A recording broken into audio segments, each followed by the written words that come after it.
So hello everyone, my name is Bernardo Sim and I'm a writer for Out Magazine. Today I'll be speaking with Josh Cavallo about his appearance on RuPaul's Drag Race Down Under. So let's get started. Josh, do you consider yourself a fan of Drag Race? Absolutely. I've watched it for years and years and years. And when I got the call to go on RuPaul's Drag Race, it honestly was something off my bucket list to do. I was super stoked and excited. I was more excited than to play a football game. So no, it was really cool. And it was a pinch myself moment. And to meet such an icon and have a conversation with RuPaul, he's been such an major influence in my coming out and my journey and such a role model. So it was really special day for me. Yeah, I definitely want to talk about that too. Do you remember which season of Drag Race introduced you to the franchise? I think it was the first season of Down Under because I Hmm. was like, oh, this is Australian, it's drag race, like this is cool. And then I got into it and then I realized compared to the US shows, how different it is and how much more excited I was by the US ones. So that would be a dream one day to see a US show live in person. But look, the RuPaul's Drag Race Down Under was absolutely phenomenal. It was a once in a lifetime opportunity and experience, and it's something that like went. I just blinked and the day just went. It went so quickly, and it was really nice to see because it's so different to my industry. I wake up, I go to gym, I go to training, I go to recovery, I sleep, and then I repeat that again. So it was really nice to wake up and to be put into that industry where the drag race queens all embrace themselves, all love and support each other and show their talent on the world stage. And the best thing about it was like I felt at home. That's awesome. That's awesome to hear. You came out in 2021 and became the first gay athlete to be actively playing soccer, which you call football. Since then, have you been seeing some progress in terms of inclusion, or do you think that things are still not moving along as they should? Look, it's a work in progress. When I came out, there was so much unknown because no one's ever done it before in the space of top tier football. So I didn't know if I would be returning to my team and I would have a contract. I didn't know what the circumstances would be.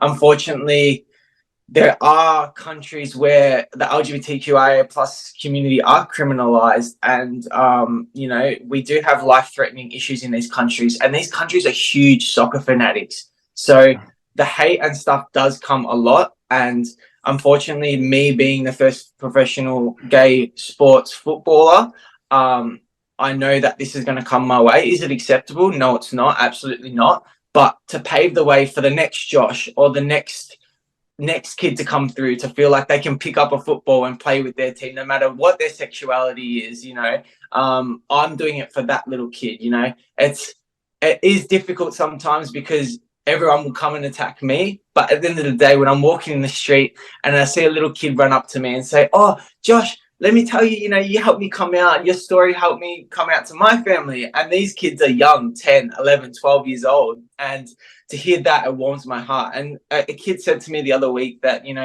your story makes me feel like I have a place in this world. So I won't be stopping anything that I'm doing. It's working, and to see the love and support I'm getting on my social media platforms by embracing everyone is absolutely phenomenal. I just want everyone to be comfortable in their own skin, no matter what industry they fall in. Absolutely. I've been living in the U.S. for 13 years, but I'm Brazilian born and raised. Here in the U.S., they don't pay attention to soccer as much, but being Brazilian, I grew up.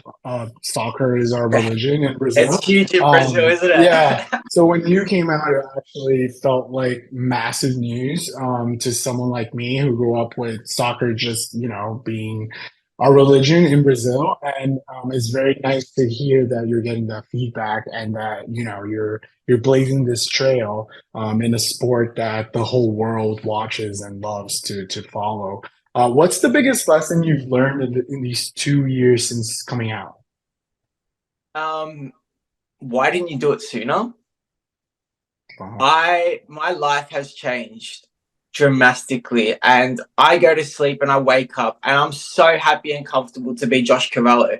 Putting Josh Cavallo the footballer aside, Josh Cavallo the personal person, that person there is so happy. And I went so many years of being a professional footballer and playing on the world stage and being someone I wasn't happy with, going home and not happy to be who I am and hiding away from everyone. And, it's a 24/7 act. It's when you walk into the change room, it's when you're having a drink break at halftime that people ask you conversations, people speak to you and they might ask you, what did you do this weekend? Or what girl are you seeing? Or what movie date did you go on with this person? And it's like this act that I'm trying to be at the top of my game at professional footballer.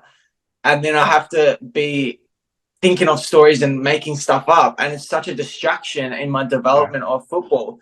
And it's something that I would go to bed and I'm thinking that conversation I had with this person, did that add up? Did that make sense? I didn't say the same thing to that person. So you end up chasing your tail and it's an absolute nightmare. So being able to live freely and be embraced by all my sporting coaches and teammates is absolutely, so like amazing. And to see the impact it's had on the world stage is absolutely phenomenal. So if I had to change one thing, I would say to do it earlier because I'm so happy to be who I am today.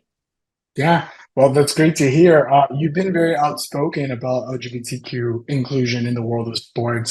With the Qatar World Cup last year, I really appreciate some of the statements that you made about it taking place in that country. Now in the US, we're also facing all this backlash that is anti-gay, anti-trans, anti-drag from conservatives. What's your point of view regarding this current situation? It's not on, full stop. Why should anyone that finds themselves different be treated less equally or be treated as different rules to someone else? It's absolutely disgusting if you ask me. It's not on. I don't care who you are, where you come from, how much money you have, or how popular you are. You are no different to the next person next to you on your left or right shoulder. So why should you be treated any differently or have any rules? So that's what I've got to say on that. Yeah. There are a lot of young LGBTQ athletes right now, as you mentioned, who are feeling discouraged in the world of sports because of this backlash from conservatives. Do you have a message or advice to these young athletes who are perhaps concerned? I mentor thousands and thousands of people across the world in all different sports and industries and workplaces that feel like they can't be themselves and want ears to reach out. When I was younger and I wasn't out, I didn't trust anyone. I didn't trust a therapist. I didn't trust someone in my family. I kept it all internal. And to see all these people reach out and want me to be their ears and want to ask my experience and ask what they can do on their journey to make themselves, it's your own journey to go through. There's no rush. Some people are ready to come out now. Some people are ready to come out tomorrow. Some people want to come out in a year. Some people don't want to come out at all. But for me to be the ears for them and to be able to have that trust and they open up to me, it's very special because I didn't do that to anyone else. So I will continue to be a mentor for all these people and whoever feels comfortable to, come to me and ask for advice. But yeah, that's the big thing I've noticed since coming out. And I'm more than happy to do that because I've walked that path. I know the feeling it is. It's not a very nice feeling. Yeah.